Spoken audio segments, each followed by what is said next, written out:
जय श्री कृष्ण। कैसे हैं आप लोग? आज हम जिस चीज़ पर बात कर रहे हैं वो एक बहुत छोटी सी चीज़ है, पर अगर हम सुने तो बहुत ही अमूल्य भी है। क्यों? इसलिए क्योंकि कई लोगों को बहुत सारी चीज़ों को लेकर भ्रमित किया जाता है, डराया जाता है। ऐसा मत करना, ऐसा करने से ऐसा हो जाता है, घर के अंदर ये करा तो ऐसा दुर्भाग्य आ जाता है। नहीं, मैं आज आपको कुछ चीज़ों पे से पर्दा हटाकर बहुत सच्चाई और आपको अध्यात्म की दृष्टि से चीज़ें दिखाना चाहती हूँ। ऐसा कहा जाता है कि अगरबत्ती को धार्मिक स्थानों पर नहीं जलाना चाहिए क्योंकि उसके अंदर लकड़ी होती है और हमारे यहाँ पर लकड़ी को जलाना अशुभ माना जाता है। पर क्या आप जानते हैं कि किन लोगों को अगरबत्ती मंदिर में नहीं जलानी चाहिए? मैं बताती हूँ। ऐसे लोग जो अपने जीवन में निरंतर रूप से प्रयास करने पर भी असफल हो रहे हों, उन्हें अगरबत्ती कभी भी धार्मिक स्थलों पे नहीं जलानी चाहिए क्योंकि ये बांस की लकड़ी से बनी होती है। और यही रीज़न है कि इनके जीवन में आ रही सफलता कहीं ना कहीं स्टॉप कर जाती है। कोई रास्ते खुलने भी वाले होते हैं और अगर आप ये गलती कर रहे होते हो तो वो बंद हो जाते हैं।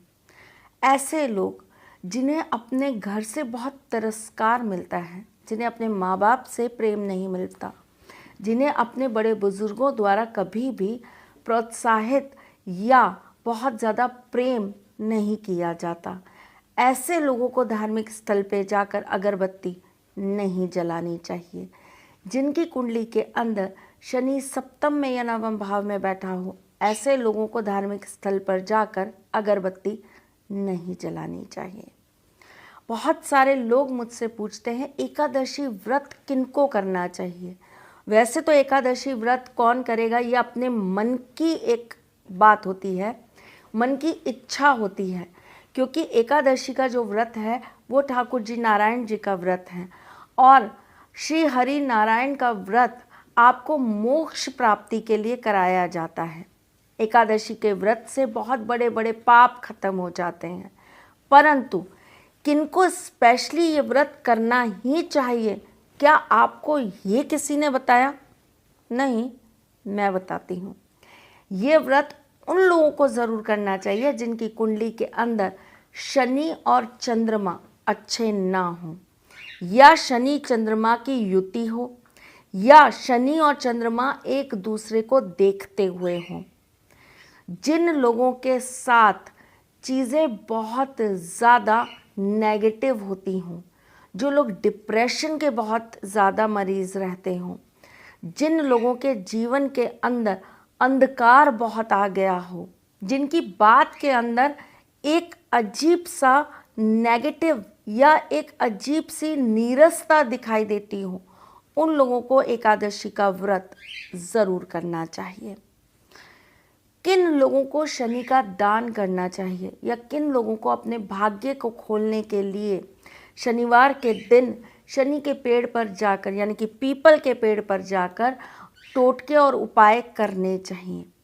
ऐसे लोग जो जीवन में किसी का भी प्रेम नहीं पाते, ऐसे लोग जिन्हें बचपन से माँ और पिता का साथ नहीं मिल पाता, ऐसे लोग जिनके जीवन में सही गुरु नहीं होता, ऐसे लोग जो अपने जीवन में बहुत ज़्यादा अपमान बर्दाश्त करते हैं, उन्हें शनि के पेड़ की पूजा, यानी कि पीपल या शमी के पेड़ की पूजा ज़रूर करनी चाहिए।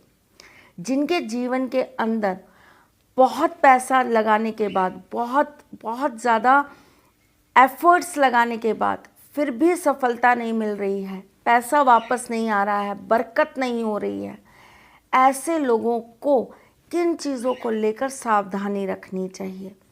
आपको कभी भी किसी को प्याऊ बनवा के नहीं देना चाहिए। आपको अपने पैसे से किसी भी धार्मिक स्थल पर कंस्ट्रक्शन नहीं करवाना चाहिए। आपको कभी भी त्रयोदशी के दिन जाकर कोई दान पुण्य नहीं करना चाहिए। ऑफिस के अंदर एक नेगेटिव एनवायरनमेंट है, ऑफिस में लोग आपस में एक दूसरे की काट कर रहे हैं, बहुत ज़्यादा पॉलिटिक्स बड़ी पड़ी है। तो आपको किन बातों का ध्यान रखना चाहिए? आपको रेड कलर अपने इर्द गिर्द ज़्यादा से ज़्यादा रखना चाहिए। आपको एक ट्रायंगल रेड कलर का पेंट करके या स्केच से उसको फिल करके आपको अपने कैबिन में ज़रूर लगा के रखना चाहिए। आपको अपने पास एक छोटा सा टुकड़ा ही सही पर रेड कलर के रुमाल का ज़रूर रखना चाहिए। जिनके घर के अंदर धन की बरकत नहीं होती है, पैसा बहुत डूब जाता है, पैसे से पैसा नहीं बन पाता, घर के अंदर कर्जा बहुत रहता है, ऐसे लोगों को किन काम को करने में सावधानी रखनी चाहिए? आपको कभी भी अपने घर के अंदर दूसरे लोगों को पनाह नहीं देनी चाहिए। आपको कभी भी अपने घर में रात के बर्तन झूठे नहीं छोड़ने चाहिए। आपको कभी भी अपने घर के अंदर किसी भी तरह का कोई भी टोना टोटका नहीं करना चाहिए। अगर आपके जीवन के अंदर बहुत सारी चीज़ें और ऐसी हो रही हैं जिनको आपको समझ नहीं आता कि क्या ऐसा करने से ये चीज़ें रुक रही हैं, तो आज मैं आपको वही बताने वाली हूँ। अगर आपके घर में मांगलिक कार्य नहीं हो पाते, शादी ब्याह होने से पहले ही कोई ना कोई विघ्न आ जाता है, घर में 2 बच्चे हैं 3 बच्चे हैं, उनकी शादी ही नहीं हो पा रही है, तो आपको क्या चीज़ नहीं करनी चाहिए? आपको कभी भी किसी विधवा औरत का तिरस्कार नहीं करना चाहिए। आपको कभी भी किसी विधवा औरत का उपहास या उसका मजाक नहीं उड़ाना चाहिए। आपको एक लाल पोटली के अंदर 1 मुट्ठी गेहूं डालकर अपने घर के नॉर्थ में बांधकर टांग देना चाहिए। आपके घर में अगर बहुत ज़्यादा नेगेटिविटी का वास हो तो आपको अपने घर के जूते चप्पल कभी भी यूं ही बिखरे हुए नहीं छोड़ने चाहिए। आपके घर की चीज़ें अस्त व्यस्त नहीं होनी चाहिए। आपके घर में फटे हुए कपड़े बिल्कुल भी नहीं रखे रहने चाहिए। अगर आपके घर में मेहमान आकर आपके साथ में अच्छा बर्ताव नहीं करते हैं तो आपको कभी भी शनिवार या मंगलवार को नया कपड़ा नहीं पहनना चाहिए। बात बहुत छोटी छोटी सी हैं पर जीवन में उतार लेंगे तो बहुमूल्य हो जाएगी। और आशा करती हूँ मेरी आज की इन सारी बातों से आपके जीवन में परिवर्तन ज़रूर आएगा। मैं फिर आऊँगी कुछ नया, कुछ अलग, कुछ अद्भुत लेकर। तब तक के लिए मुस्कुराते रहिएगा, रिश्तों में मजबूती बना के रखिएगा, प्यार देते रहिएगा, प्यार लेते रहिएगा।